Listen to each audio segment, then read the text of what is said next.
What's going on, everyone? Brian Downward here, your host of Laptop Empires, the show that teaches digital marketers how to build and grow a business from anywhere in the world.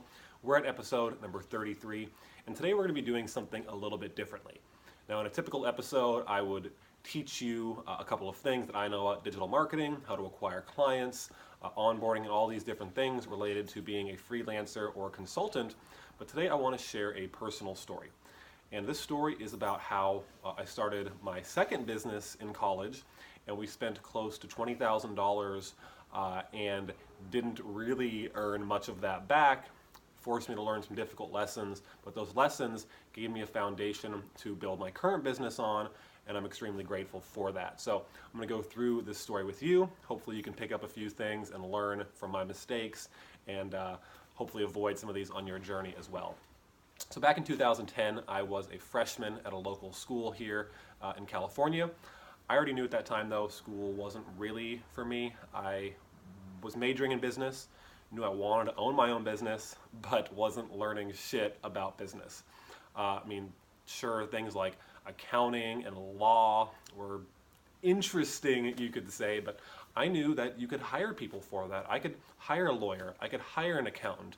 I didn't need to be all of these things in my business. And bottom line is, even in my marketing classes, which was the focus of my business, I wasn't learning shit. So it was really, really frustrating, and I knew I wanted to do something else.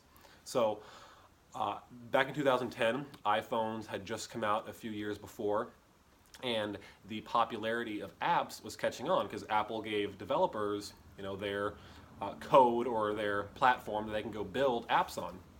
So after a few conversations with my dad, who works with small business retailers, and a few friends of mine, we thought, hey, why don't we go make an iPhone app that we could resell to small businesses and they could use to engage their customers, sell more of their stuff, and do any number of things that an app could do for them.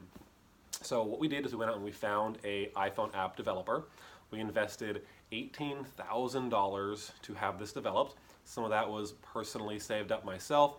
Some I was fortunate to have from my aunt and uncle who had set aside a college fund for me, but my parents had paid for my college up to that point, so we were able to take that and invest it into the business. Now, here's a piece of advice for you. Don't go blindly invest tens of thousands of dollars into something before you have validated you can actually make your money back or that people want to actually buy it. Now, this is still a lesson that I was struggling to learn when I was creating digital products, but back then it would have been even more important to know. We didn't go ask people if we thought that this would be a good idea, if their business would be interested. We didn't validate the idea, and we didn't pre-sell it. We didn't go get money from businesses who wanted this thing so they could help offset some of the cost that we would have starting this business up. But we nonetheless blindly went into doing this thing. I spent months learning how to change, update, and do code.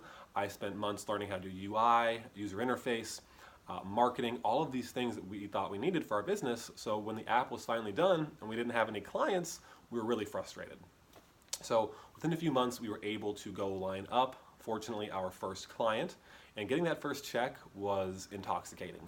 At the time, it was a big deal to me, and still could be a big deal to some people, but it was a $2,000 check, followed by another $2,000 check. And I had never seen that big of a check in my life. No way had I earned that at my side jobs. So doing that for myself and it being my own money was extremely empowering and really got me excited about the potential to go make more. So the frustrating part, though, is here, and another big takeaway that I want you to get from this story is because we were selling apps, we were forced to go project to project. And not knowing much about sales, we didn't realize that when you had a client, you shouldn't get all wrapped up and excited and just double down there. You still need to spend time doing sales activities. We would have a project end, it would be great, the client would be excited, and then we wouldn't have another project. Our income would fall off a cliff. So we weren't earning anywhere near as much as we should have been or wanted to be earning for this business.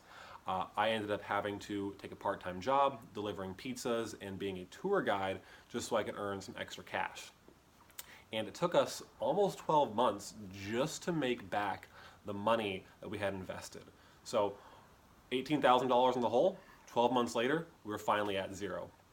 I was quickly starting to realize that going project to project in this way was not the smartest thing for my business. It was too difficult to create an income that will allow me to be self-employed full-time and be able to pursue that with all my time and energy, but I just wasn't earning enough.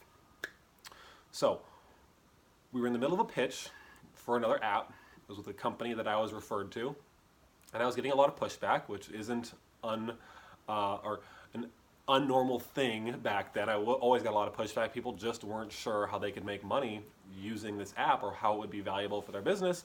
And look, I get it. Back then I was all in. I was trying to convince them and myself that it might be the best play for them when I wasn't really ever sure that it was. And honestly, most people just need a responsive website. They don't need an app. So I was definitely betting on the wrong horse. And so back to this meeting, I was trying to pitch an app. They weren't having it. Fine. But when we started to actually have a conversation around, okay, so what do you need in your business? If you don't think this is going to help you, then what would?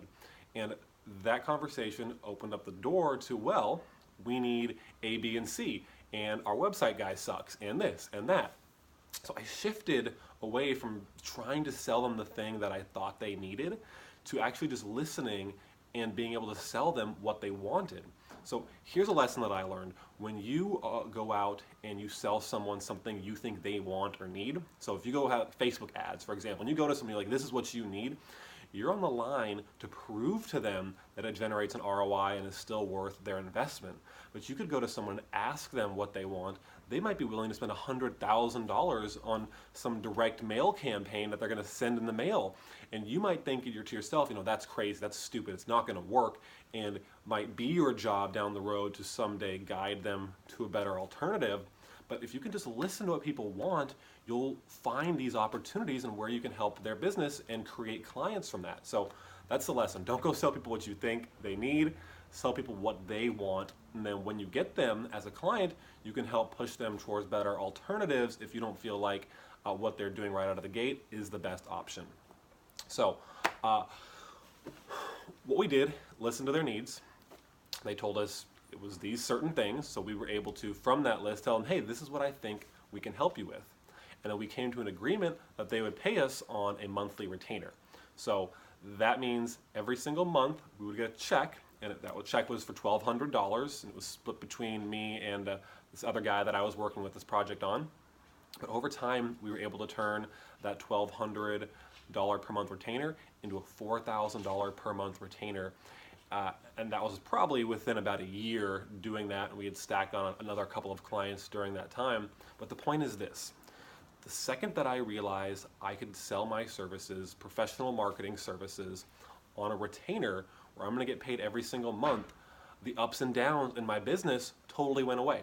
Now, to be fair, in the future, there were smaller ups and downs. You have retainer clients that come and they go. That's just how it works. But you now, with a retainer, have a consistent income that you can grow from. So when you can lock in a client long-term, build that relationship, create the kind of value that they need in their business, you can lock them in for life, or as long as you're interested in working with them. And that is the beauty of retainers. I was able to take a failed business where we were not even breaking even and transition that into a business where I could charge a monthly retainer, get paid every single month, iron out those feasts and famines in my business, and really create a foundation to grow from. So this $18,000 lesson was expensive, but well worth it, and I'm glad that I took the time and energy to invest into my first businesses so I could learn how to pivot, get better, and do what it takes to get to the next level. So I hope this story has been helpful to you guys. I know it's been a little bit different of a format, but again, I'm Brian Downer. This has been Laptop Empires, and this has been episode number 33. I will see you in the next one. And if you happen to be watching this before November 13th, I am hosting a free 5-day challenge that's all about landing and keeping more retainer marketing clients. So there should be a link below this video where you can go sign up and get access to that. Thanks so much for tuning in. We'll talk soon.